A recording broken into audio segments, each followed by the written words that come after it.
a la profesora Leonora Armanet Bernares y al señor Carlos Rilling Tenorio, quienes nos presentarán desafíos de la pandemia en pregrado.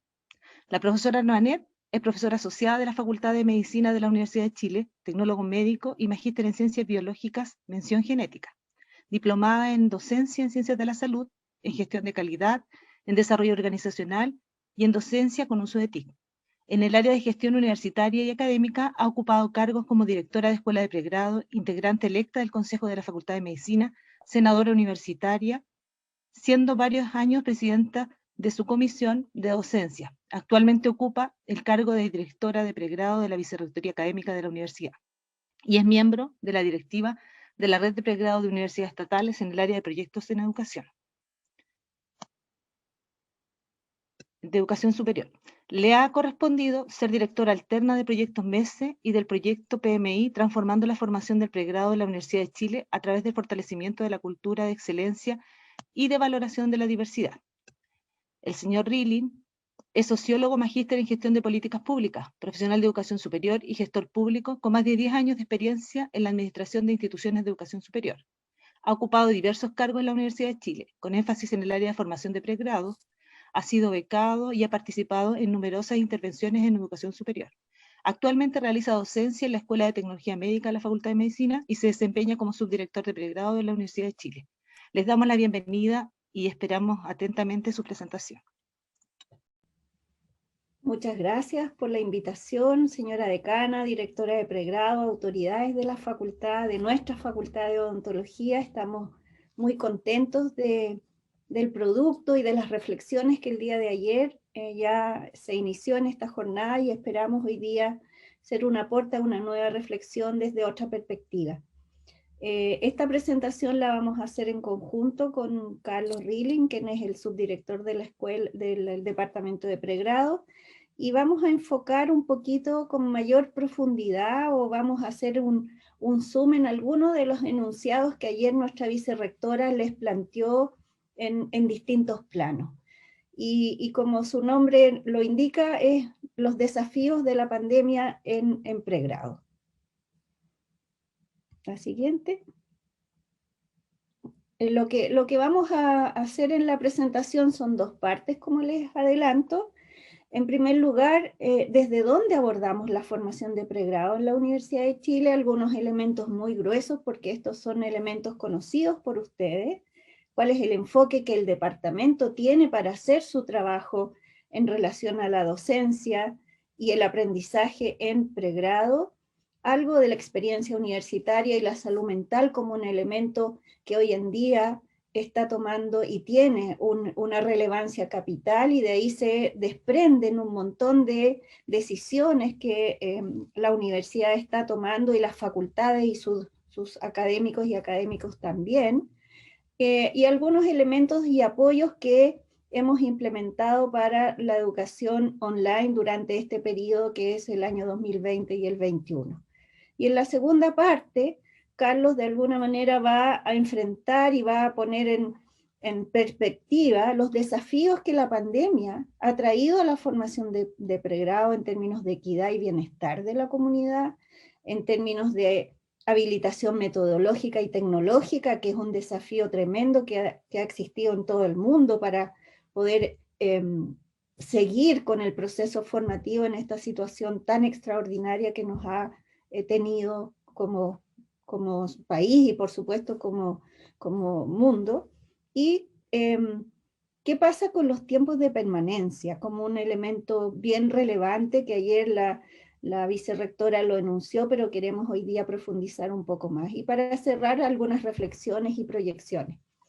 Entonces, para partir, quiero poner solamente en forma muy gruesa cuáles son los referentes institucionales. Esto es solo para ponerlo como recuerdo, nuestro estatuto, el PDI de la universidad, las políticas de equidad e inclusión y todas las otras políticas que ustedes conocen muy bien, nuestro modelo educativo con sus 5 principios que están ahí abajo: formación integral de personas, pertinencia educativa, equidad e inclusión, calidad educativa e igualdad de género y no discriminación, que son aquellos elementos que van a estar transversalizados en todas las acciones que hagamos. La siguiente. Entonces, una de las cosas que como departamento tenemos muy arraigado en nuestra forma de trabajo es que para tomar decisiones tenemos que tener evidencia. No son decisiones que se toman en forma arbitraria, sino que tenemos que generar esas evidencias para gestionar de buena forma la formación de pregrado y por lo tanto colaborar con las distintas unidades académicas, en este caso nuestra Facultad de Odontología, entregándole insumos, antecedentes, datos, estadísticas que les permita mirar con mayor profundidad lo que está ocurriendo o complementar las iniciativas que ya tienen como facultad. Y eso para instalar la forma de concebir la docencia, el aprendizaje y la calidad formativa acorde a nuestro modelo. Y con eso también pretendemos cambiar procesos, mirar críticamente lo que estamos haciendo e ir caminando decididamente a una universidad humanizada, en que las personas están al centro y los procesos tienen que estar al servicio de esos procesos. Para ello, entonces, en la siguiente, a modo muy de resumen, les presento algunos de los estudios, informes, antecedentes que disponemos desde el departamento de pregrado, y están todos ellos colgados en la app de pregrado, en que autoridades, directores, coordinadores de primer nivel tienen acceso a toda esta información, y lo tenemos en 3 líneas. La primera es caracterizar el aula. ¿Quiénes están sentados en cada uno de los cursos, niveles que tenemos en nuestra universidad? Y eso nos enorgullece mucho, que hemos avanzado a que cada profesor, y seguramente ustedes lo hacen cuando planifican o cuando inician sus cursos, pueden visualizar a grandes rasgos en el curso quiénes son, cuáles son los perfiles de las personas que tienen en su aula. Eso nos permite como académicos, como profesoras y profesores, hacer algunos ajustes, a veces metodológicos o de otra naturaleza. Por otro lado, también disponemos de información muy interesante en lo que es la percepción de nuestros estudiantes y también de nuestros académicos. Y ahí uno de los estudios más emblemáticos fue el que hicimos en algún minuto sobre las causas, por ejemplo, de deserción. ¿Por qué se van los estudiantes o se iban en ese momento? Que es un estudio que hacemos a lo largo de los años. ¿Cuáles son las principales causas por las cuales nuestros estudiantes y nuestras estudiantes se van de la universidad? Esa información, si bien en muchos casos es bien dolorosa, en otros casos también es bien importante conocerlas para poder intervenir esas causales y saber qué es lo que está pasando. Tenemos también, y eso Carlos va a mostrar hoy día bastante evidencia respecto de qué es lo que ha sido la experiencia de la docencia online en el año 2020, primer y segundo semestre, y en el 21, primer semestre, para el cuerpo estudiantil, para nuestros y nuestras estudiantes, y también para nuestros profesores, académicos y académicas. Y por último, en esa misma línea, hay un estudio muy interesante que ha hecho la doctora Vania Martínez sobre salud mental en pandemia, que algunos datos de odontología les vamos a compartir hoy día. Y por último, también tenemos una línea de estudios en lo que es la inserción laboral, estudio de graduados y titulados, que retroalimenta el currículum, que nos dicen nuestros estudiantes cuando se enfrentan al mundo laboral. Ahora sí, Carlos. Bueno, con todo eso, nosotros también hacemos bastante estudio del estado del arte, de lo que dicen las universidades importantes en el mundo, y cuáles son los estudios que hay. Y sabíamos, y sabemos, y ustedes saben, que el tránsito de la educación media a la educación superior trae, en condiciones normales, no en pandemia ni en educación online, ciertos desafíos. ¿ya? Y hay tensiones en los estudiantes de primer año, como es separarse de la familia cuando tienen que viajar, moverse de comunas o regiones que a lo mejor no tienen mucha experiencia, cambian de contexto cultural, hay códigos en la universidad que ellos no conocen en su educación media, se enfrentan a nuevos métodos o modos de aprendizaje, de enseñanza, de evaluación, de requerimientos, de autorregulación, que a lo mejor en la educación media o la educación escolar no estaban sometidos. A veces tienen que manejar situaciones financieras distintas y balancear estudios en los casos en que hay, por ejemplo, madres, padres o cuidadores, con lo que significa el trabajo. Eso es lo que normalmente sabemos. Y eso viene de un estudio muy interesante que hicieron las universidades del Reino Unido, que se los recomiendo si alguno o alguna le interesa. La siguiente. Bueno, ¿qué nos ha traído la pandemia? ¿Y cómo contrastamos entonces esto que ya es un conocido, es un dado, este tránsito que hay de la educación media a la superior? Le sumamos entonces un componente que nos ha traído en todos los sistemas educativos, en este caso superior, la pandemia. Lo primero, una situación excepcional en toda una comunidad que está afectada, que cambia sus condiciones normales de trabajo y que se ha tenido que ir a sus hogares y instalar ahí sus oficinas y hacer un trabajo remoto. Y esto involucra a toda la comunidad de la universidad. Tuvimos que hacer una acelerada transición a la docencia no presencial, lo que se llama la educación remota de emergencia, porque no es educación online, digamos literalmente, sino que son respuestas que se han ido acomodando también en el tiempo.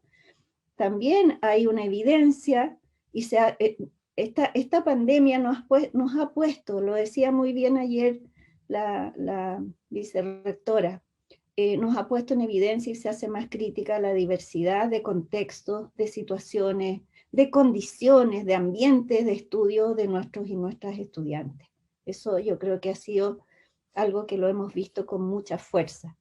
También una necesidad de comunicar en forma expedita, en forma clara, cómo va a ser el funcionamiento, cómo son los procesos formativos. Los estudiantes en general nos manifiestan bastante incertidumbre de cómo van a ser sus aprendizajes, si van a lograr aprender o no, cómo los vamos a evaluar, cómo van a ser sus dinámicas, sobre todo en primer y segundo año. Recuerden que tenemos 2 cohortes que no han entrado a la universidad, están en sus casas. Entonces, eso nos plantea desafíos enormes. Pero con todo ello, también se abren oportunidades para innovar en la docencia. Yo creo que como nunca, y eso quiero subrayarlo, los procesos formativos han tenido al estudiante en el centro y como nunca hemos estado todos y todas preocupados de la evaluación. Y eso yo creo que, si bien es el tremendo desafío o uno de los grandes desafíos que tenemos hoy, también es una tremenda oportunidad para cuestionar, para pensar, para evolucionar, para diversificar los sistemas de evaluación que hemos tenido tradicionalmente en nuestros cursos.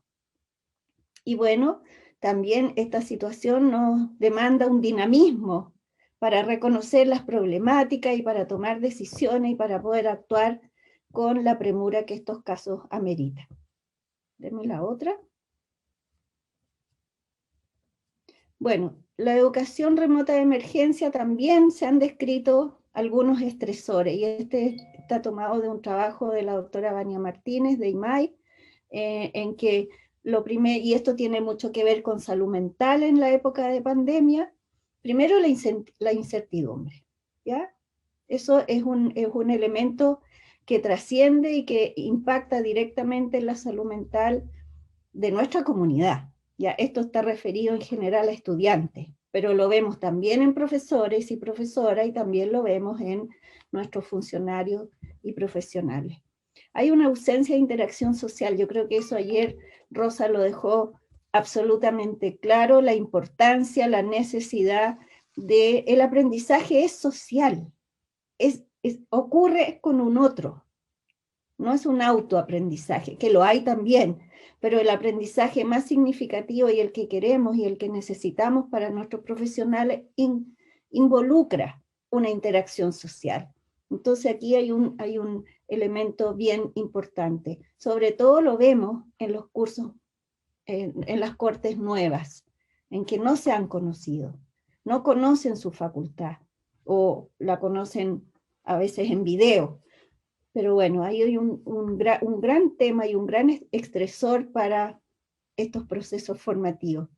El miedo a enfermar también es algo que aparece fuerte el miedo a enfermar cada uno de nuestros estudiantes, pero también alguien de su círculo familiar, y ese es otro estresor que está permanentemente presente y que tenemos que trabajar, manejar y comunicar muy bien los protocolos de seguridad. Ustedes como odontología saben muy bien eso, han trabajado enormemente en cómo habilitar sus clínicas, en cómo hacer los aislamientos, y creo que ahí también hay mucho que ustedes le pueden enseñar a nuestra universidad. El cuidado de la alimentación, la actividad física, nos hemos vuelto muy sedentarios. Nuestro país es uno de los países con mayor nivel de sedentarismo, yo no sé si en el mundo, pero por lo menos en las estadísticas de América Latina lo somos. Entonces, bueno, esto de estar muchas horas sentados sin tener la capacidad de caminar, la sobreexposición a los medios de información, los WhatsApp y todas las noticias, bueno, eso también es un estresor para nuestros estudiantes. Enfrentarse a estos métodos nuevos, tanto profesores como alumnos en la educación remota de emergencia, también es algo que nos estresa. Manejar circunstancias financieras, les voy a mostrar después un análisis de lo que ha pasado con los estudiantes desde el punto de vista económico y cómo ese estresor se manifiesta en odontología, que es bien interesante y tenerlo presente cuando uno tome decisiones. Y por supuesto balancear los estudios, que eso es lo mismo que vemos en el tránsito normal. La siguiente. Bueno, la educación superior puede ser protectora cuando tenemos un ambiente estructurado, sabemos que cuándo vamos a hacer nuestros cursos, quiénes van a ser nuestros profesores, aspectos muy básicos hasta aspectos más precisos como pueden ser las ponderaciones en las evaluaciones, el tipo de evaluación, la retroalimentación, es decir, la estructura de la manera que se pueda y se debe muchas veces entregar, es un elemento muy protector para la comunidad estudiantil. También es protector cuando hay interacción y hay un fortalecimiento en esta construcción de identidad. ¿Lo estamos logrando hoy día en pandemia o no? ¿Cómo podemos en Zoom dar esas retroalimentaciones y dar mayor seguridad y autoestima a nuestros estudiantes? También es protector cuando se ofrece la oportunidad de aprender a manejar las demandas múltiples, no sentirse agobiados si tenemos varios cursos. Hay ahí un tema de acompañamiento, ya reducir el aislamiento y proveer oportunidades de amistades, de redes, es un factor demostradamente protector. Y proveer la oportunidad de involucrarse y contribuir a la comunidad. Es decir, todos estos proyectos y todos estos sistemas que la universidad está ofreciendo a nuestros estudiantes, de poder sentirse parte de una solución a un problema tan serio que hemos estado teniendo, también es un tema que les da valor, les da autoestima y se sienten personas útiles. ¿Cómo eso nos pega en la pandemia? Es una reflexión que hay que hacer. Entonces, como vieron ayer con Rosa, los nudos críticos eran 3. Atraso en el avance académico, que Carlos va a entrar con bastante detalle en ese tema, que es un tema muy relevante. La experiencia universitaria, fortalecer las interacciones, las redes y el trabajo en equipo. Rosa ayer lo tocó, lo dialogaron y fue muy interesante lo que ahí hubo como reflexión. Y la evaluación de aprendizaje, que es un tema que no podemos ponernos una venda en los ojos, un tema que siempre ha sido problemático. Yo diría que esto no es nuevo, la copia, el plagio ha existido siempre, pero probablemente en la incertidumbre de una formación online aparece o reaparece como un elemento a considerar. Deme la siguiente. Lo primero que les quiero compartir es las tasas de aprobación de asignaturas en diferentes años, que es un tema, ¿no? Ahora todos los estudiantes aprueban, las tasas se dispararon, que puede, o sea, yo no quiero minimizar el tema. Yo creo que el tema de evaluación de aprendizaje es un tema muy relevante, muy importante, y tenemos que abordarlo, ¿ya? Solamente quiero dar algunos datos, alguna evidencia de lo que son las cifras. De ahí podemos ir después analizando con mayor profundidad y cómo se puede analizar.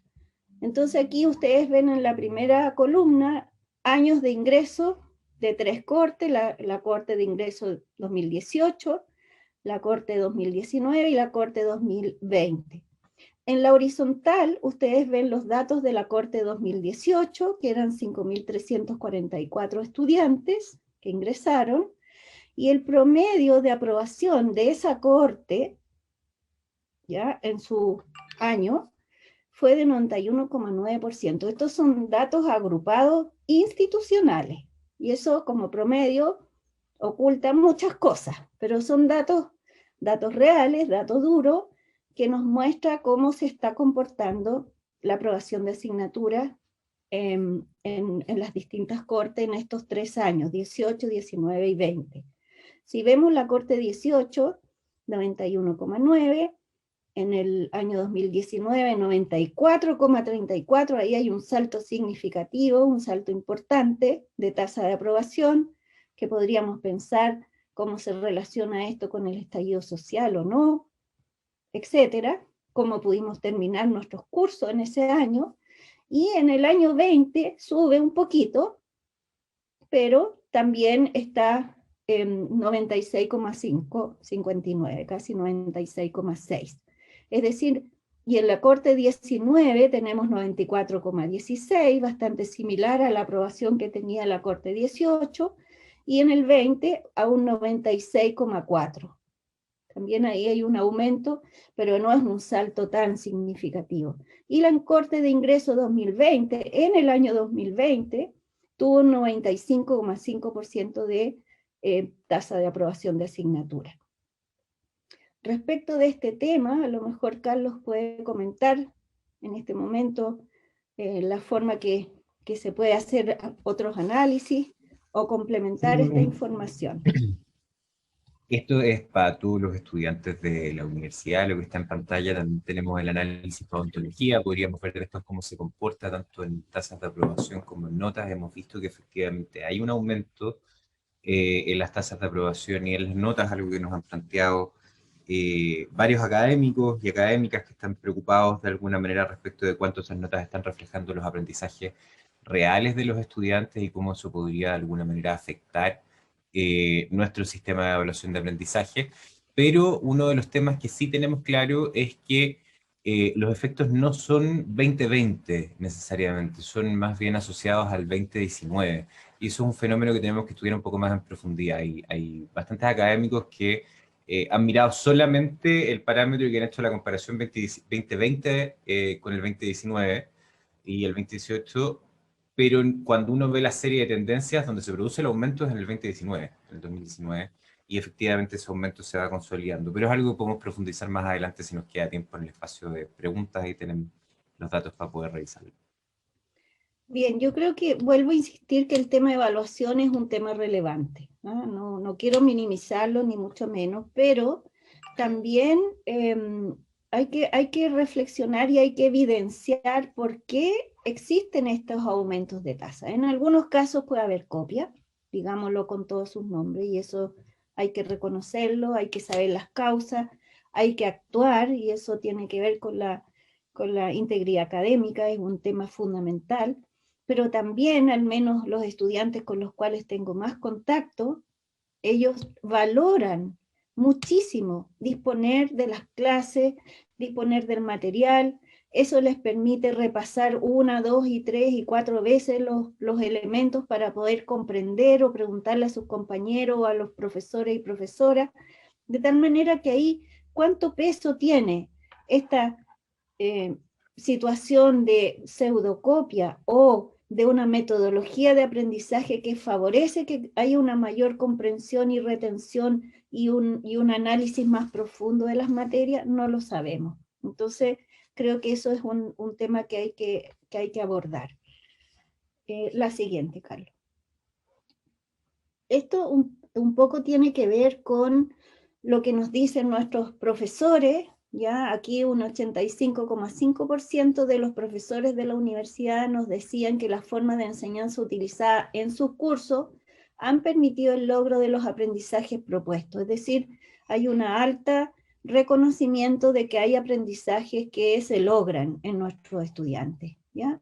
Y bueno, hay un porcentaje en ese punto que es de 14,5 que dice muy en desacuerdo o en desacuerdo, que sería el polo opuesto. Ahí, en ese núcleo tendríamos que entrar a trabajar y lo podemos desagregar y en eso estamos trabajando. La siguiente. ¿Cómo vamos a evidenciar entonces? ¿O cómo podemos nosotros desde el nivel central, desde una mirada mucho más global, en entregar información que a las facultades, en este caso a nuestra facultad de odontología, le permita tener mayor evidencia, aparte de los otros datos que ya hemos estado hablando, de si hay, cómo se puede evidenciar con mayor profundidad la diferencia en términos de aprendizaje? Bueno, en la encuesta que estamos aplicando ahora, en este momento, y que va a estar disponible los resultados en agosto del 21, es decir, este mes que viene, se incorpora preguntas, ya una sección especial en que los académicos y docentes podrán señalar si perciben diferencias significativas en la calidad de los aprendizajes previos de sus estudiantes respecto de los semestres anteriores, es decir, cuando yo hacía este curso sin pandemia, respecto de lo que están observando en los estudiantes que reciben en educación remota de emergencia. Eso nos permitirá tener una aproximación, ¿ya?, a cómo se percibe esta diferencia en términos de aprendizaje. ¿Las otras? Bueno, esto ya lo vimos, lo conversamos, creo que es muy importante intensificar el trabajo en integridad académica, pero la integridad académica es un cambio cultural, es un cambio que no se hace de un día para otro, es un tema que hay que abordar con una planificación, porque pasa por la formación integral de personas, es decir, la honestidad es un valor que tiene que estar asociado a la ética del trabajo, a la bioética, a todo lo que significa en el caso de las áreas de salud, derechos y deberes de paciente, el trabajar con honestidad, no copiar, no inventar resultados, no relevar información que es confidencial y que está protegida, etc. En la investigación, ¿para qué decir? Entonces hay tres grandes componentes en esto. Uno es la promoción de la integridad académica, y eso es un tema que tenemos que trabajar en conjunto, intensificarlo, tiene que ver con comunicar, en prevenir. Sabemos, también hemos visto casos de muchos estudiantes que no saben o no comprenden lo que significa el plagio, no saben hacer las citaciones o cuando uno está plagiando por copiar un texto. Eso hay que hacerlo en forma explícita, explicar, educar, formar. Cada uno de nosotros, cuando tengamos la posibilidad de trabajar y de analizar los procesos evaluativos, debemos tomarnos un momento para explicar y definir criterios con nuestros grupos de estudiantes. Y por supuesto, gestionar las fallas. O sea, cuando hay evidencia de copia o de plagio o lo que sea, hay que actuar, y eso tiene que ser muy prontamente, no puede, y muy objetivamente, ¿ya? Y toda esta tríada hace que vaya produciéndose el cambio cultural. La siguiente. Bueno, los procesos de enseñanza-aprendizaje remoto nos han traído la necesidad de instancias de evaluación. nos parece que una universidad seria como la nuestra tenemos que ir monitoreando permanentemente qué está ocurriendo para poder entregar esta información y poder actuar sobre elementos objetivos. Y tenemos 4 instancias de evaluación: la encuesta de experiencia estudiantil y la experiencia docente, que ya les comentaba, la encuesta de salud mental, que es un estudio transversal y que se aplica a estudiantes de primer año y se va siguiendo en el tiempo para ver la evolución de las percepciones y las respuestas. Y también hemos trabajado fuertemente en la encuesta de evaluación de la docencia. Ahí no vamos a entrar ahora, pero creo que hay elementos bien interesantes. La siguiente. Esto, no sé si lo ven bien, pero en el fondo es el reporte de la encuesta longitudinal de salud mental que realiza la doctora Vania Martínez, que es la directora del grupo del núcleo Milenio IMAI, que es de salud mental. Esta es una iniciativa que está avalada por la Organización Mundial de la Salud y liderada por la Universidad de Harvard, que el grupo IMAI ha tomado para implementar en nuestro país. Son encuestas que están validadas internacionalmente y que recogen percepciones de ciertas áreas del ámbito de la salud mental. Este es un informe que está disponible para la facultad y para todas las facultades. Yo tomé solo algunos elementos que me parecía relevante compartir. La tasa de respuesta de la Facultad de Odontología fue de 47,5%, lo que es una excelente tasa de respuesta y por lo tanto los datos que aquí aparecen tienen una importante significancia. Si ustedes ven arriba, el que puse en un cuadrito es el resultado de la Facultad de Odontología y el de la izquierda corresponde al consolidado Universidad de Chile. Y en el fondo, en la autopercepción de salud mental, lo que podemos ver a través de esta encuesta es que 6 de cada 10 estudiantes hombres y 4 de cada 10 mujeres de la Facultad de Odontología perciben su salud mental como buena o muy buena. ¿Ya? Por lo tanto, sabemos que las mujeres tienen una peor percepción de su salud mental y ahí hay un tema que tenemos que tener presente. En cuanto a la sintomatología depresiva de los últimos 30 días por sexo también, el 48,4% de las mujeres y el 43,5% de los hombres de la Facultad de Odontología presentan sintomatología depresiva moderada o grave. Eso es una voz de alerta. La siguiente. Y acá son 2 láminas solamente, aquí hay mucha información. Me pareció importante también mostrarles cómo en la Facultad de Odontología los problemas económicos debido a la pandemia y a medidas de confinamiento son bastante críticos en la Facultad de Odontología.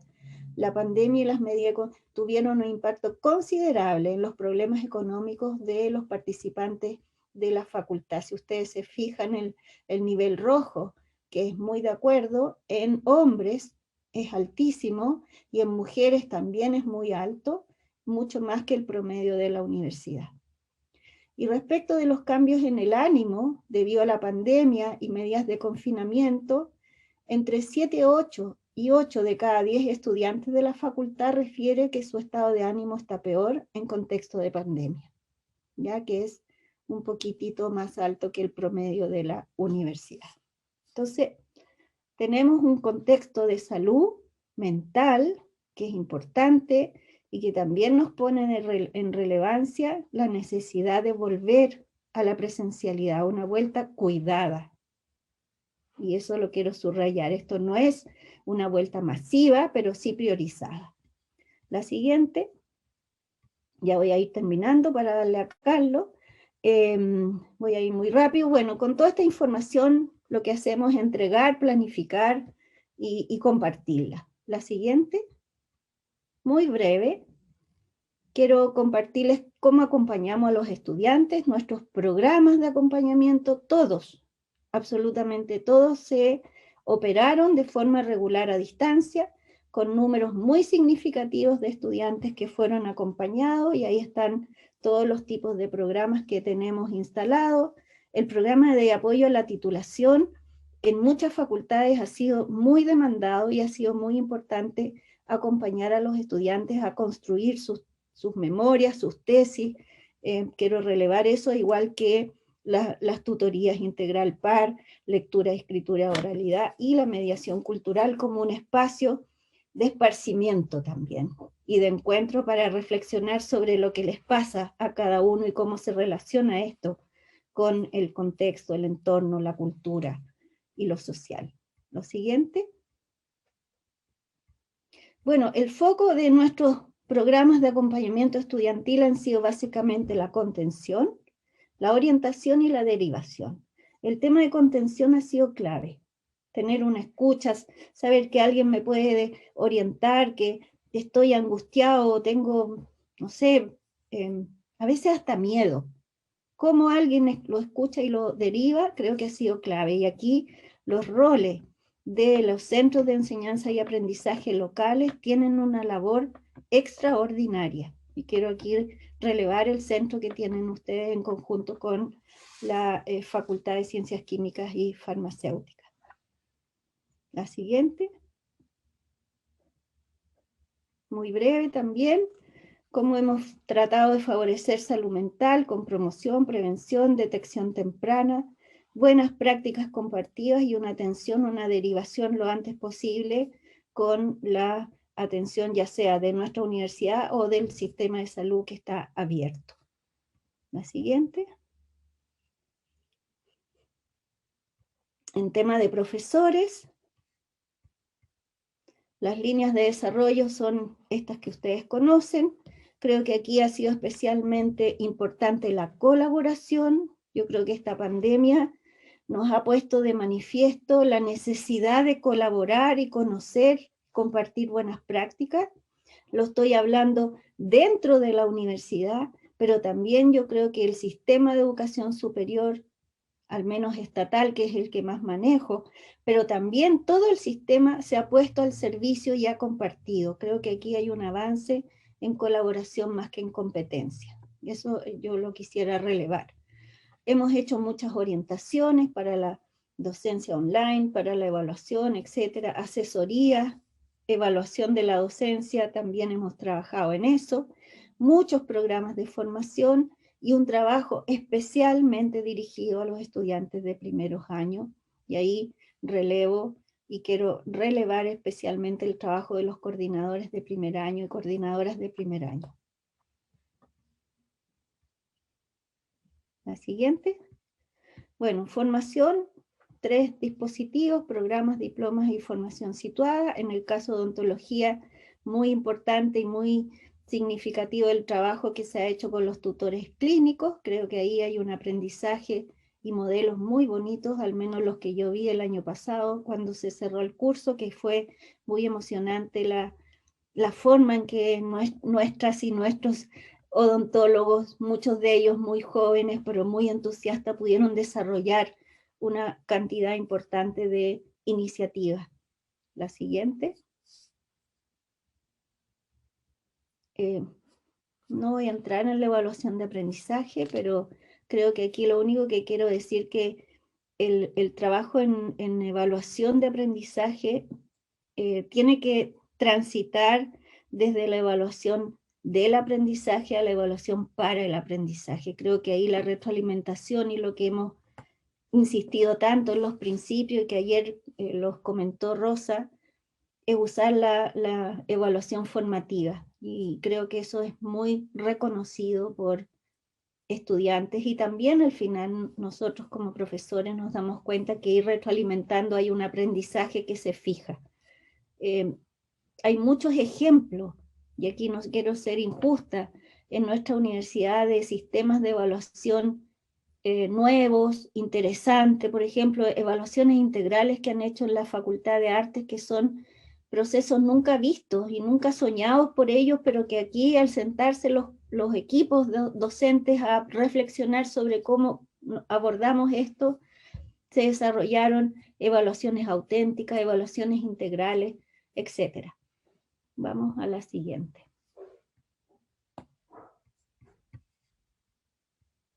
Bueno, entonces, habiendo tenido esta panorámica, le doy la palabra a Carlos para que empiece a meterse un poquito más en profundidad de alguno de los desafíos.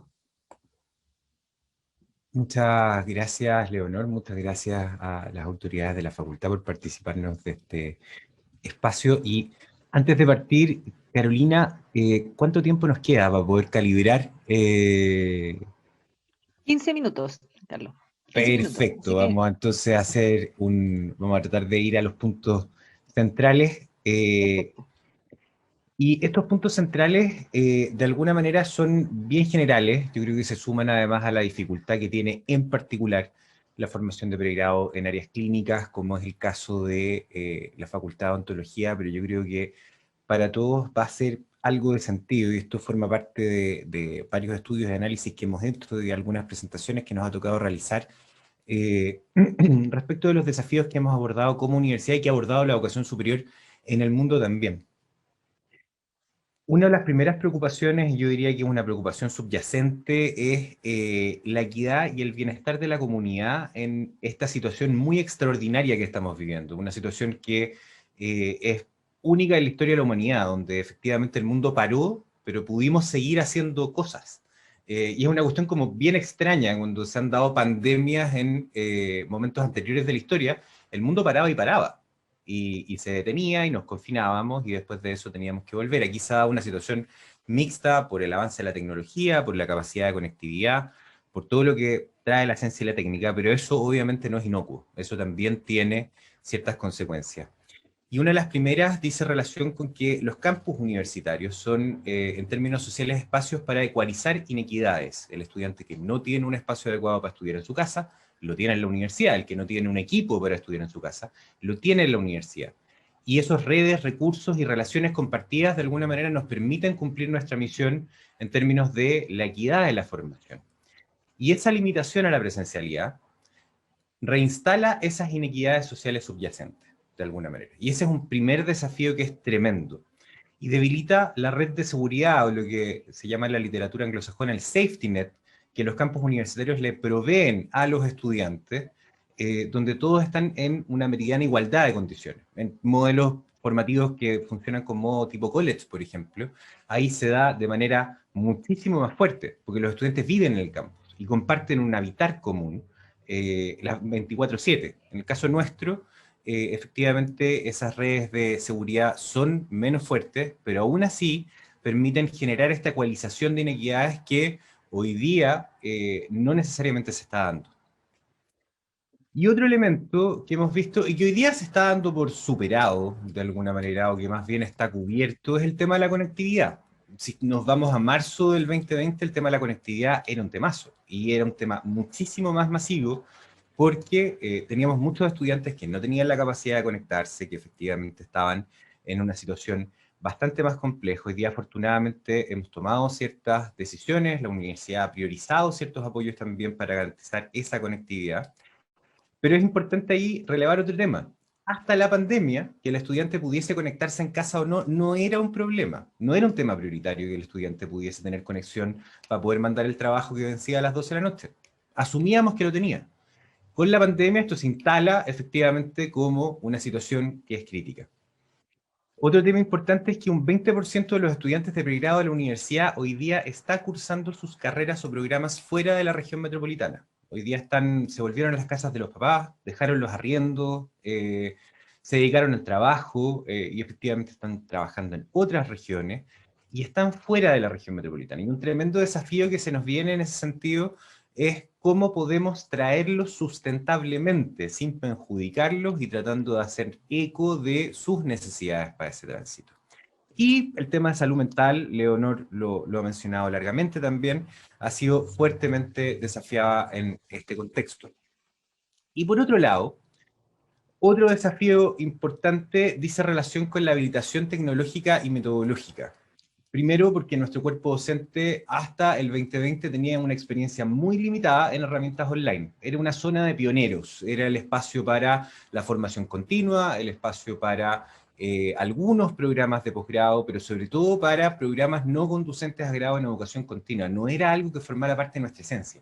y tuvimos muy rápido que hacernos cargo de habilitarnos metodológicamente en este marco, entendiendo además que nuestro diseño instruccional era, y en algunos espacios sigue siendo, un diseño instruccional que no está adaptado para la educación en línea, que es una adaptación temporal de alguna manera. Y esa transición también nos impone desafíos no menores, sobre todo pensando en el futuro. Y la evaluación, también lo mencionaba Leonor, estaba pensada desde una perspectiva muy presencial, con un proctor en el aula. Ese proctor éramos nosotros mismos tomando exámenes, de alguna manera, viendo que los estudiantes efectivamente cumpliesen con nuestros parámetros de evaluación, que no compartiesen información que no correspondía, y asumía condiciones equivalentes entre todos los estudiantes. De nuevo, la ecualización, porque todos los estudiantes estaban en la misma sala, con las mismas condiciones, y hoy día esos estudiantes están en contextos muy distintos. Unos están respondiendo el examen cuidando al hijo, otros están desarrollando otras labores de cuidado, algunos tienen espacio privado, otros no. Y eso también nos impone un desafío no menor. Somos además una comunidad, ya lo decía con lo del 20%, que está en todo Chile. Este mapa de puntos que está en, bueno, está la región metropolitana, está al lado de la izquierda, está el país completo. En cada uno de esos puntitos hay un estudiante nuestro. Están diferenciados además los rojos y los azules, en el caso del mapa a la derecha, por aquellos que ingresan por ingresos especiales versus los ingresos generales que están en azul. Y estamos repartidos en muchos espacios. Hoy día la Universidad de Chile literalmente es una comunidad nacional. Que está distribuida a lo largo y ancho de Chile, y en algunos casos de estudiantes que incluso están cursando sus estudios hoy día desde el extranjero, que volvieron a sus lugares de origen, que están más allá de las fronteras nacionales. Y eso también nos impone un desafío importante, porque volver al esquema metropolitano, después les puedo compartir el mapa de odontología, esto que también es bien interesante, volver al esquema metropolitano nos va a significar una atención no menor, y es algo que hemos ido viendo, es algo que promovemos también, porque tenemos un espíritu de universidad nacional, pero que también nos trae desafíos interesantes. Otro, uy, se me perdió el mouse. Cuando hemos visto las encuestas que mencionaba Leonor, antes hemos identificado algunos aspectos de preocupación. Estos son del año pasado, pronto vamos a tener los del 2021. ¿Y cuáles son las cosas que más les preocupan a los docentes? Primero que todo, el aprendizaje de sus estudiantes, después la evaluación, las dificultades tecnológicas y de formación para formar en modos online, y cómo utilizar metodologías docentes participativas. Cómo hacer que los estudiantes prendan la cámara, que interactúen, que no sentirnos en este monólogo con cámaras apagadas. Lo mencionaba Carolina, yo tengo la suerte de participar, creo que es un poco pretencioso decir que hago docencia en la Escuela de Tecnología Médica, hago un módulo pequeñito en un curso, pero efectivamente es mi espacio de participación en docencia, y siendo que es un espacio muy limitado en mi caso, debo decir que esa experiencia de tener la cámara apagada y tener 4 horas de módulo con los estudiantes sin ningún espacio de interacción, genera una cantidad de ansiedad no menor. Me imagino para los que forma parte de su práctica regular, para todos ustedes que esto forma parte de su práctica regular, como el tema de generar esos espacios de interacción o fomentar la participación cuando no tengo lenguaje no verbal, cuando no tengo efectivamente precisión de la recepción que estoy teniendo del mensaje, debe ser una cuestión tremendamente angustiante. Yo creo que también es importante ponerlo de relieve, porque es parte de lo que echamos de menos. Yo volví a la oficina hace 2 días y ver a los humanos en 3D era algo que echaba mucho de menos, verlos en 3 dimensiones. Imagino que es algo que también todos aquellos que gustan o que les inspira la docencia, efectivamente también echan mucho de menos por tener esa interacción, ese fiato, que de alguna manera alimenta, le da alma a nuestra labor formativa. Y en términos de las preocupaciones de los estudiantes, también está el aprendizaje, en ambos casos en la primera, la organización del tiempo para cumplir con todas las tareas, la continuidad de estudios post-emergencia, vamos a hablar un poquito de eso, y la situación de salud de terceros. Eso era el año pasado cuando estábamos, esto se aplicó cuando estábamos en el pic de la peor ola de la pandemia. Asumo que hoy día está un poco más regulado porque efectivamente las vacunas nos dan una perspectiva de futuro un poco más tangible, pero si se fijan, hay varias cosas que son coincidentes entre estudiantes y docentes. Y hay otro elemento. La pandemia nos puso a todos en un plano equidistante y de alguna manera votó cierta jerarquía, en el sentido de que todos estamos preocupados de lo mismo. Estudiantes y docentes no queremos enfermarnos, estudiantes y docentes nos preocupa el aprendizaje, estudiantes y docentes queremos que esto funcione relativamente bien, y estudiantes y docentes queremos que nuestras familias estén bien. Y eso también es un punto de conversación para la conversación más comunitaria, más que estamentalmente, más dónde están los puntos comunes entre estudiantes y docentes. Voy a pasar un poquito más rápido. ¿Qué sucede con los tiempos de permanencia? Es algo que también nos preocupa. Este es un ejemplo de otra carrera, esto no es odontología, pero me imagino que si hacemos una simulación con odontología podría pasar algo similar. Nos preocupa mucho la vuelta a una actividad un poco más regular porque hemos visto que si bien hay situaciones que hemos abordado para los estudiantes que estaban en término, que sería lo que está en verde, los estudiantes que están pendientes de titulación, que les hemos extendido de alguna manera el tiempo formativo para poder terminar, se nos está generando automáticamente una cadenita de problemas, porque los estudiantes de la cohorte anterior también necesitan tiempo formativo presencial que no han tenido, y los estudiantes que vienen en cuarto también necesitan tiempo presencial que no han tenido, y los que vienen en tercero también. Por eso es muy importante, de alguna manera, poder reactivar nuestras actividades de manera segura, pero reactivarlas y volver a encontrarnos en nuestros espacios. Porque si no, nos va a tomar 4 años, de alguna manera, reordenar todos los tiempos formativos que hemos ido perdiendo. Y esto lo hemos visto no solamente en odontología, sabemos que ustedes, y ahí quiero volver a mencionar lo que decía muy al comienzo, han hecho un trabajo impecable en términos de entender cómo acomodar el currículum para perjudicar lo menos posible al estudiante y para poder garantizar que esos tiempos de graduación se mantengan. Pero aún así, hemos visto que en otros espacios efectivamente se nos está generando un problema que puede tener consecuencias que van mucho más allá del largo de la pandemia, en virtud de que esos tiempos y espacios de formación nos han dado. Y las consecuencias de eso se relación con aranceles adicionales, la pérdida de beneficios, las caídas en titulación oportuna, el costo de oportunidad del título profesional. Nuestros estudiantes querían salir a trabajar con 23 años y algunos van a salir con 25 y perdieron 2 años de su vida. El aumento en la posibilidad de abandono y la acumulación de estudiantes con atraso. Si no empezamos a graduar, vamos a tener más estudiantes que van a estar esperando actividades prácticas con aforos limitados y eso nos genera un problema que en el fondo se va masificando. Y esto lo traemos porque hemos estado modelando, nosotros hacemos análisis de cohortes año a año, esto está al 11 de julio, y este es el estado de sus cohortes, esto es de odontología en particular. Y aquí vemos que efectivamente la barra azul es el abandono temprano, estudiantes que se van entre primero y tercero. La barra naranja son los abandonos tardíos, los que se van entre cuarto y sexto. Este verdecito claro es los activos matriculados, los que hoy día están como estudiantes activos matriculados. La naranjita son los egresados y la verdecita son los titulados. Odontología es una carrera de 6 años. Léase, los estudiantes que ingresaron en el 2016 hoy día deberían estar titulándose este año y los del 2015 deberían haberse titulado si no hubiesen reprobado ninguna asignatura. De los 2015 llevamos recién un 7,55% titulado, un 63% sigue cursando sus asignaturas y ya tenemos el resto de abandono, no tenemos egresados.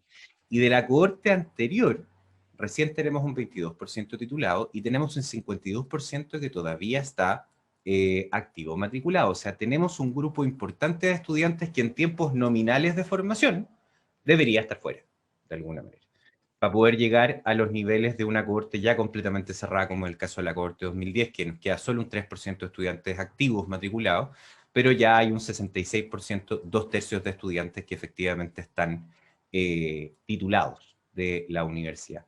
Un elemento adicional aquí también podría ser analizar cómo podemos ir reduciendo la barra azul, porque si se fijan, parece ser que nuestro abandono en la carrera de odontología no está en los últimos años. El estudiante que pasa el tercer año se queda y se titula y se gradúa, salvo excepciones muy menores, sino que la barra azul parece ser el problema de alguna manera, y esto es distinto en todas las carreras. Si yo saco esto, por ejemplo, por obstetricia, en obstetricia es una situación totalmente distinta, y es el abandono tardío en el fondo el problema, no el abandono en primera. ¿Cómo hemos ido estudiando este tema? Muy a grosso modo. Aquí les voy a comentar un análisis, me voy a saltar la parte metodológica, les voy a dejar la presentación en honor al tiempo. Hicimos un análisis de regresión logística sobre los mismos datos de las encuestas para encontrar cuáles eran los factores que interpretaban ciertas preguntas. Carlos, ¿Ya? te quedan 7 minutos, así que si... Ah, me quedan 7 minutos. Ya, perfecto. Sí, sí. Puedo no sonar tan... Sí. Perfecto. En el análisis que hicimos, buscamos ver cuáles eran las variables que interpretaban dos preguntas de la encuesta. Estar de acuerdo o muy de acuerdo con que las formas de enseñanza habían permitido lograr los aprendizajes propuestos para los docentes, y estar de acuerdo o muy de acuerdo con que, o sea, considerar que la universidad había brindado mucho o bastante apoyo a los estudiantes en su proceso de transición a la docencia remota. Y buscamos en todas las variables de la encuesta que explicamos qué nos permitía interpretar estos resultados. ¿Qué hacía que los estudiantes creyesen que las formas de enseñanza habían permitido lograr esos aprendizajes, y qué hacía que los estudiantes creyesen que la universidad les habría brindado mucho o bastante apoyo? Esta parte fue sobre 10.503 estudiantes, está balanceado por los ítems que nosotros generalmente vamos viendo entre muestra y universo para evitar sesgos, y en el caso de la Facultad de Ontología fue para el 34% de los estudiantes matriculados a la fecha del estudio. ¿Cuáles fueron los hallazgos? En el caso de la pregunta de las formas de enseñanza me han permitido lograr los aprendizajes propuestos en todas o en la mayoría de mis asignaturas. Para explicarles cómo funciona la gráfica, los elementos que están en el verde son los que colaboran a que los estudiantes crean o que aumentan la chance de que los estudiantes marquen que las formas de enseñanza les permitieron lograr los aprendizajes. Son los elementos positivos, de alguna manera, los que inclinan positivamente la balanza hacia que esas formas de enseñanza efectivamente les permitieron lograr los aprendizajes. ¿Y qué vemos aquí? Que la dimensión más dominante es la de docencia, donde efectivamente eso interpreta de mayor manera. Los números que están entre paréntesis es el factor de expansión de ese factor, o sea, 3.56 significa que aquellos estudiantes que dijeron que las formas de evaluación eran adecuadas, tenían una chance de 3.56 veces más de considerar que las formas de enseñanza les habían permitido lograr los aprendizajes propuestos en la regresión. ¿Y qué significa eso? Que este es el principal factor dominante y en términos de volumen se come a todos los otros. O sea, el estudiante evalúa la docencia en función de la evaluación, para decirlo de manera muy práctica, con otras covariables, obviamente, pero la evaluación es dominante. Y ese es un punto que no es menor de tener presente, porque significa que estamos pensando, el estudiante no evalúa su formación desde el proceso, lo evalúa desde el resultado. Y a partir de eso hace la deconstrucción de otros componentes. ¿Qué otros temas aparecen? La interacción fluida en espacios de aprendizaje, el conocer oportunamente la planificación, la orientación para el trabajo autónomo, las herramientas tecnológicas, recursos de apoyo y el incentivo a la participación del docente. También aparecen otras dimensiones, como la dimensión de comunicación, donde la información, que las autoridades transmitan información relevante, generen espacios de conversación y entreguen información clara sobre las condiciones del semestre, también aparecen como factores que son estadísticamente significativos. Y en términos de conectividad, básicamente que poder participar en las videoconferencias, que es un factor habilitante en el fondo para todo lo anterior. Pero en esta parte lo importante es que de alguna manera lo que vimos, porque aquí metimos todas las variables, metimos género, metimos regionalidad, metimos ingresos, metimos un montón de temas en el fondo adicionales, y no aparece ninguna variable demográfica, por ejemplo. No aparecen los ingresos especiales como un factor determinante, sino que la docencia se resuelve en la docencia y se ve menos afectada por otras variables de alguna manera. Esa fue como una primera conclusión.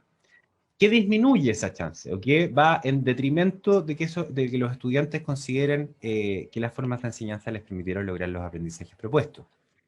Estar preocupado por una situación de salud, o sea, la preocupación por el medio, por el entorno. En el análisis de ahora no va a aparecer probablemente, pero esto se aplicó en el peor momento de la primera ola, entonces no había vacuna, no había mucha perspectiva de futuro, entonces la situación de salud de personas significativas era un tema importante. Estar entre segundo y quinto año, que es haber ingresado entre 2019 y 2017, los estudiantes que están en el valle nos evalúan peor. Los estudiantes que están ingresando o saliendo nos evalúan mejor, pero los que están en el valle formativo nos evalúan peor. Haber tenido propiamente algunas dificultades de salud. Las evaluaciones formativas, y este es un tema que de alguna manera nos voló la cabeza, porque pensamos que las evaluaciones formativas iban a ser identificadas como un aliciente en términos de pensar en mejor aprendizaje. Pero no sabemos si es por un tema metodológico, no sabemos si es por un tema de planteamiento, pero si habían evaluaciones formativas, había una percepción peor respecto del logro de los aprendizajes propuestos. Y ahí creemos que hay un tema respecto, queremos apostar a que es metodológico, respecto de cómo vincular esa evaluación formativa con el aprendizaje final, y la necesidad de apoyo psicológico no resuelta, y estar muy preocupado por la continuidad de estudios post-emergencia. Esos elementos, que si se fijan están, salvo las evaluaciones formativas, fuera del ámbito de la docencia, son los que efectivamente disminuían la chance. Y los que aumentaban estaban mucho más dentro de la docencia. Dicho de otra manera, en el fondo, y como lo mencioné antes, los temas de docencia que más pesaban estaban puestos en la docencia. Y dependían de esa relación profesor-estudiante, más que de condiciones de entorno. Y aquellos que disminuían eran más factores externos. Lo hicimos también con otra pregunta. No se mueve, no, ustedes no ven que se mueva el mouse, ¿cierto? No, no soy yo. Se me pegó la presentación, denme un segundo. Dejé el código.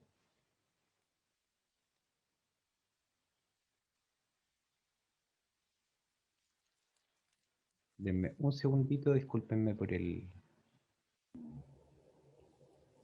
Algo pasó, Carlos, que se achicó la pantalla.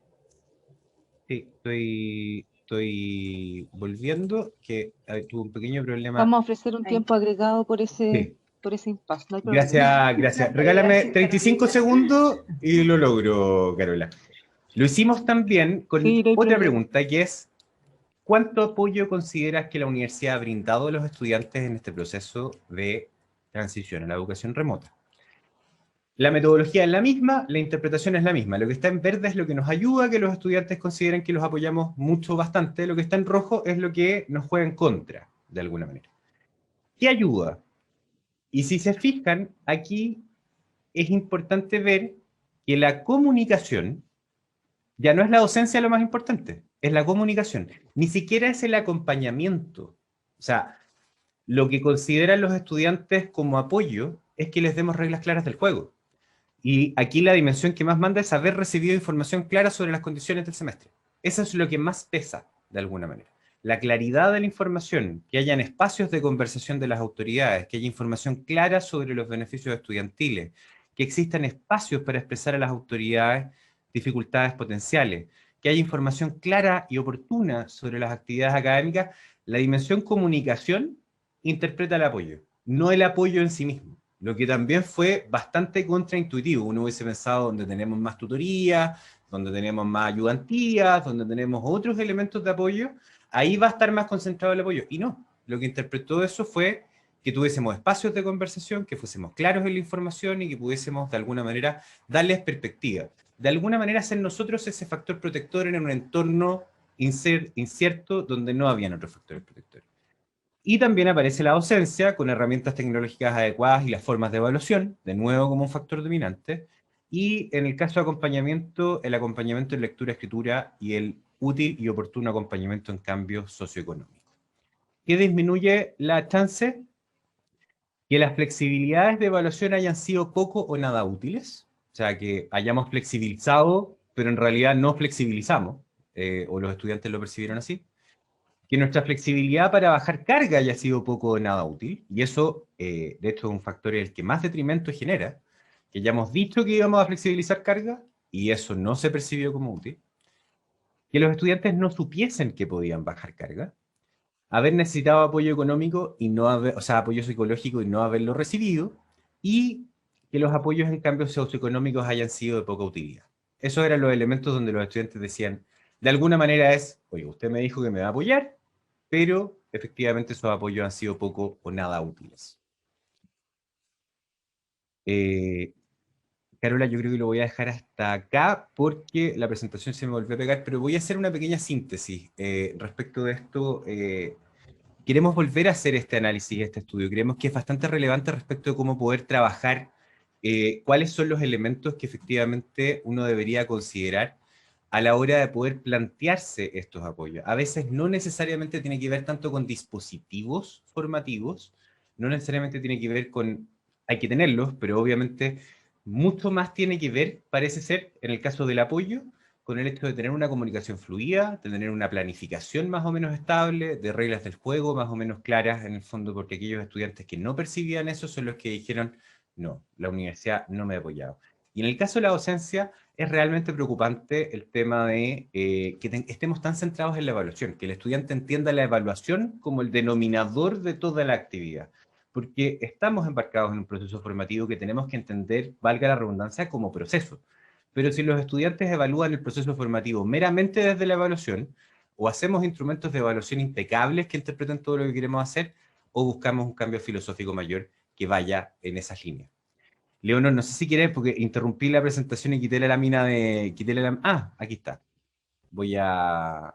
Yo prefiero que lo dejemos acá y abramos ¿Ya? a preguntas, o creo que ha sido bien amplio el abordaje y hay muchas interrogantes que tenemos y que hay que ir pensando en cómo vamos a enfrentar. Así que, Súper. Carolina, sería... Le damos las gracias a la presentación. profesora Leonor y a Carlos. Una vez más nos entregan información valiosa para nuestra facultad y que de alguna manera nos da una mirada que nos va a permitir ir tomando decisiones. Vamos a dar 5 minutos de preguntas. Si alguien de la sala quiere comentar o quiere participar, sea bienvenido o bienvenida.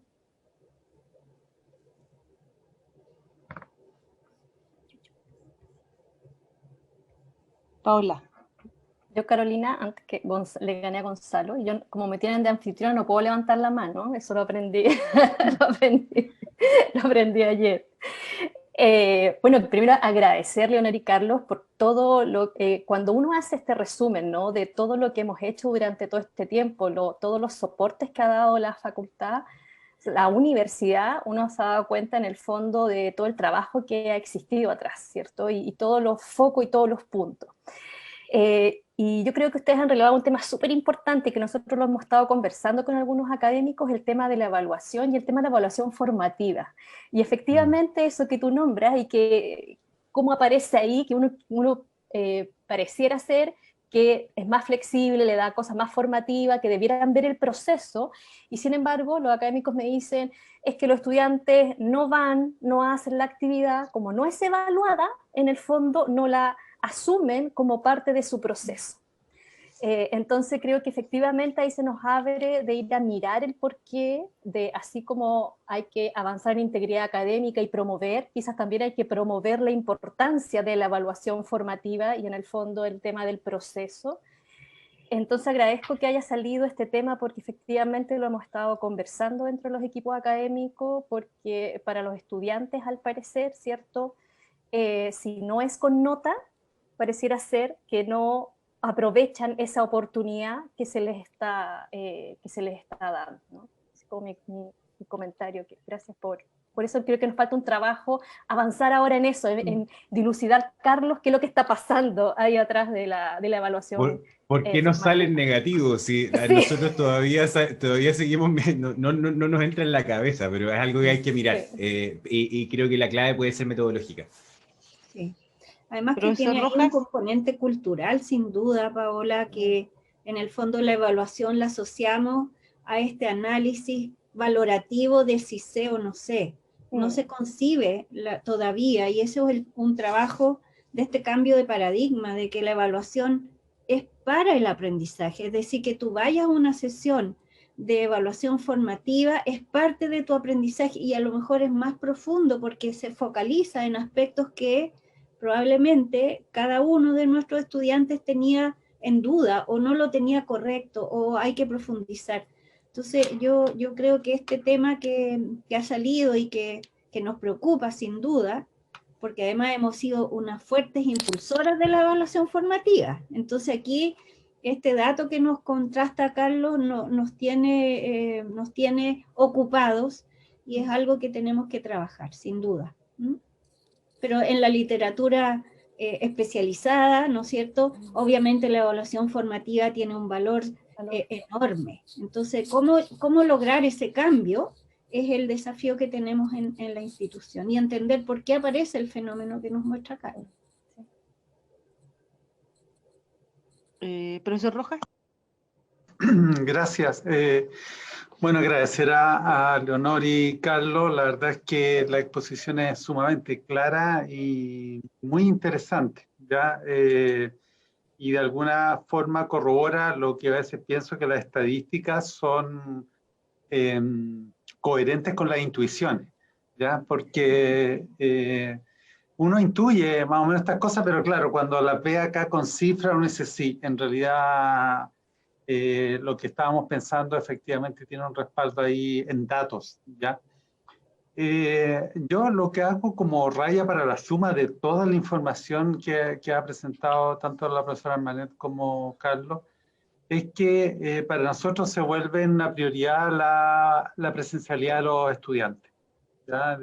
Por las razones tanto vinculadas al aprendizaje como a la salud mental, que son dos aspectos fundamentales que otorga en el fondo que otorga la universidad y que la universidad evidentemente está involucrada en la vida de estas personas, digamos, de los estudiantes. Ahora, creo que efectivamente se manifiesta así como una necesidad imperiosa de realizar al menos algunas actividades presenciales, principalmente en una carrera como odontología. ¿Ya? Bueno, nosotros, y ustedes ya lo han expresado acá, en realidad este fenómeno de la presencialidad no va a ser algo nuevo para nosotros el segundo semestre, sino que en el fondo es expandir un poco más lo que veníamos haciendo durante todo este año. Y la pregunta mía tiene que ver con un nivel más sistémico y estructural, y es que a la presencialidad no solo vuelven los estudiantes, es decir, también tienen que volver los académicos y el personal de colaboración, no solamente los estudiantes. Entonces mi pregunta es, ¿cómo está viendo la universidad en el fondo, estructuralmente, ver el tema de la presencialidad? Para nosotros, por ejemplo, es crítico el tema de la clínica, que es que el estudiante requiere a su profesor, pero también en los preclínicos y en otras actividades que uno podría diseñar presencial. Le requiere que el tutor requiere que el académico y también algún personal de colaboración. ¿Cómo lo está pensando la universidad? Porque hoy día no todos los académicos en nuestra facultad es un porcentaje importante, pero en la universidad me imagino que hay facultades donde mayoritariamente los académicos no están tampoco concurriendo a la facultad. Entonces mi pregunta va en esa línea. ¿Qué está pensando la universidad para que estén los estudiantes, pero también estén los académicos y esté el personal de colaboración? Porque es todo un desafío, ¿ya? Pero si nos centramos en el estudiante, evidentemente el estudiante no puede venir solo. Va a tener que estar toda la comunidad, en definitiva. Sí, bueno, la pregunta es central, lo que acabas de decir, Gonzalo, respecto de qué va a decir la universidad en esta materia. Lo que va a ocurrir, o sea, es la comunidad la que tiene que volver, eso no hay discusión, porque los estudiantes necesitan a nuestros funcionarios, nuestros profesionales y nuestros académicos y académicas. Por lo tanto, es la comunidad la que regresa. Y lo que va a salir muy prontamente, no sé, probablemente la próxima semana o la subsiguiente, es el decreto de rectoría, que así como nos dice en algún minuto, ¿sabe qué? Váyanse a las casas porque la pandemia nos obliga a cuidar a nuestra comunidad, ahora nos va a decir, planifiquen y vuelvan a la presencialidad porque la evidencia está diciendo que se puede hacer en forma planificada y cuidada, y la evidencia nos está diciendo que necesitamos reiniciar procesos formativos, pero también de investigación, de pre y de posgrado, no olvidemos eso, pero también nuestra investigación comprometida, etcétera. Es decir, va a haber una intención explícita desde la máxima autoridad de la universidad para que, en cumplimiento de los protocolos y guardando todas las medidas de seguridad, la comunidad empiece a volver planificadamente a sus espacios presenciales. Eso implica que hay un trabajo que hacer. A Paola le consta que estamos pidiendo información relevante que está solicitando hoy la Superintendencia de Educación Superior respecto de qué es lo que están planificando cada una de las carreras, sedes de las instituciones de educación superior para el regreso a la presencialidad. Eso ocurre después de que la discusión se instala en nuestra universidad, por lo tanto no nos pilla de sorpresa también.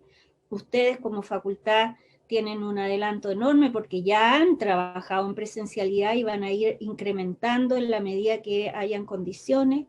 Les recuerdo que hay fondos institucionales para apoyar estos procesos. que tienen líneas tanto para apoyar a estudiantes como para apoyar la docencia y los académicos, y la formación y los procesos formativos. Yo me quisiera detener muy cortito en un tema que planteó Gonzalo que me parece clave, y que es el uso. Bueno, en el caso de las clínicas no vamos a entrar en discusión, eso es necesario sí o sí, pero en las otras áreas formativas, el uso cuidadoso de los espacios de presencialidad debe ser muy reflexionado en qué momento y para qué voy a llevar a nuestros estudiantes, porque la vuelta obviamente no va a ser masiva y tiene núcleos de estudiantes o de áreas disciplinarias y de competencias a lograr que son prioritarias. Entonces, ¿cómo utilizamos ese espacio precioso que va a ser la presencialidad de estudiantes? Yo creo que es algo que hay que poner en la mesa. Ayer conversábamos con un grupo de profesores y nos decían que, por ejemplo, algunas universidades en Europa están utilizando los espacios presenciales para el aprendizaje y la docencia la hacían virtual, entendiendo que el aprendizaje tiene que ver con evaluación, tiene que ver con retroalimentación, entonces también cómo diseñamos esos espacios virtuales y cómo nos pensamos bien qué vamos a hacer en lo presencial y usar ese espacio, vuelvo a insistir esta palabra precioso, me parece que es algo que no es trivial.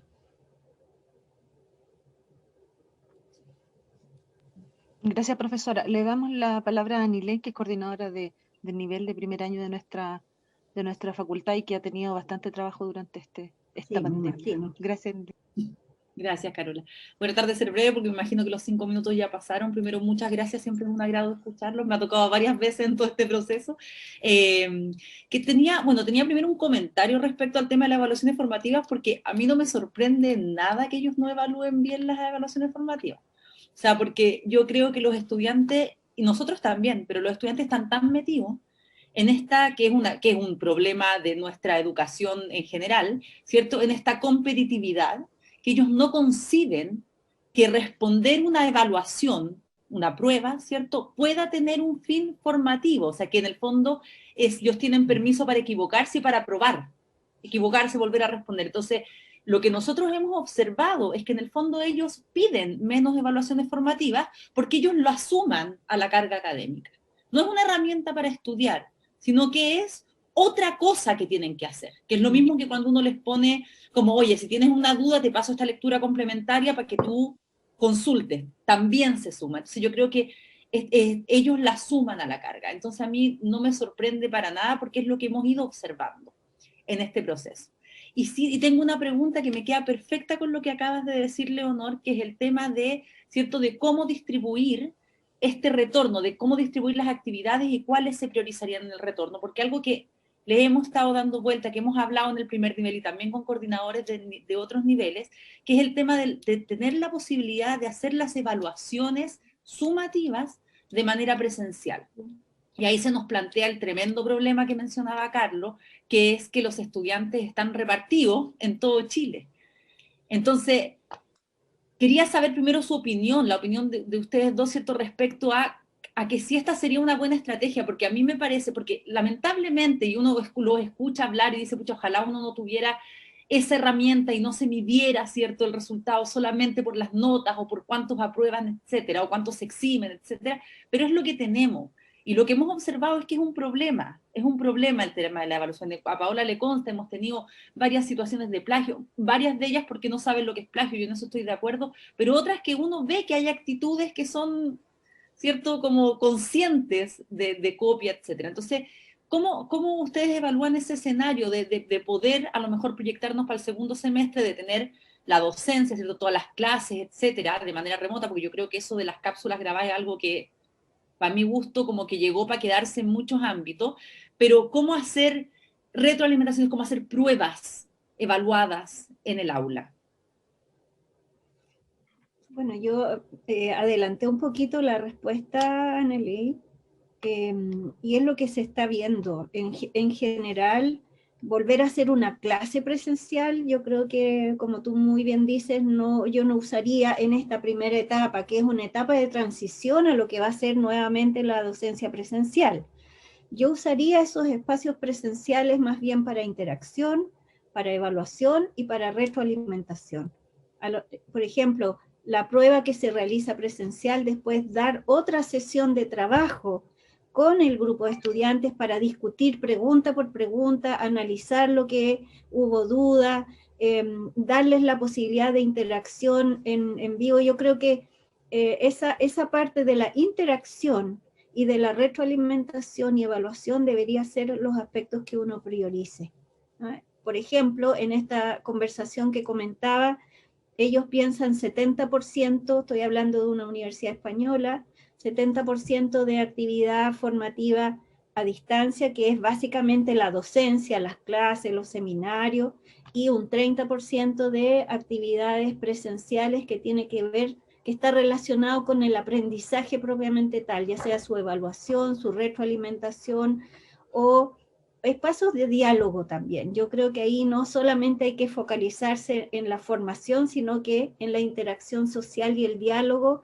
de las experiencias respecto de materias del curso o de la pertinencia de ciertas cosas y la contingencia que está ocurriendo. Yo creo que eso sería al menos mi pensamiento. No sé, Carlos, qué lo que podrías agregar.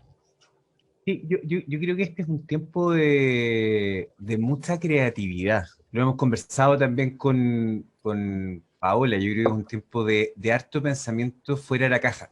Por ejemplo, algunas ideas que he escuchado de académicos de otras unidades académicas o de otras instituciones.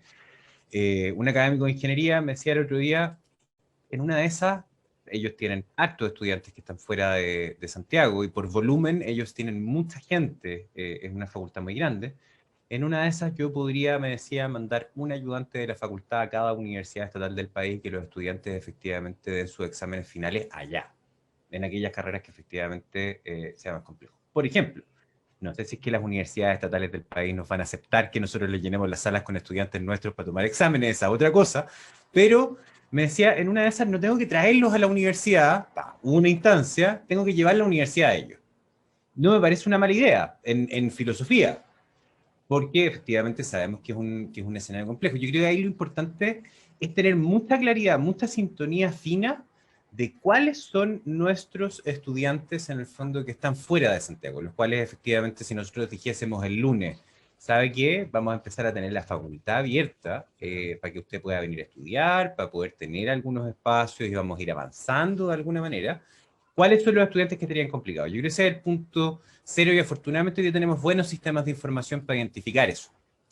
Y con los que estén fuera, volver a descremar y ver cuáles son los estudiantes que efectivamente podrían retornar a Santiago porque tienen las condiciones, iban a vivir con un familiar, no les complica, etcétera. ¿Cuáles son los que bajo ninguna circunstancia podrían venir? Y frente a ese grupo en particular, entendiendo esa magnitud en particular, pensar en algo ad hoc para ellos, porque creo que esto también es muy situado. Nada de lo que vayamos diseñando, por ejemplo, si es un estudiante que está en cuarto, ese estudiante probablemente vamos a tener que encontrar la forma de traerlo y encontrar la forma de armarle una beca, de si es que no puede viajar en el fondo, de armarle un intensivo. Hemos conversado con otras unidades académicas de, por ejemplo, priorizar el uso de espacios físicos en momentos intensivos. Hoy día, dado que los decanos, en este caso la decana Morales, tiene atribuciones básicamente para rearmar el currículum en función de las circunstancias que estamos, salvo para cambiar los SCT, lo único que está fuera del alcance, pero todo el resto es una atribución delegada, en el fondo, en los decanos. Hoy día, por ejemplo, podemos desarmar la estructura paralela al semestre y decir, ¿sabe qué?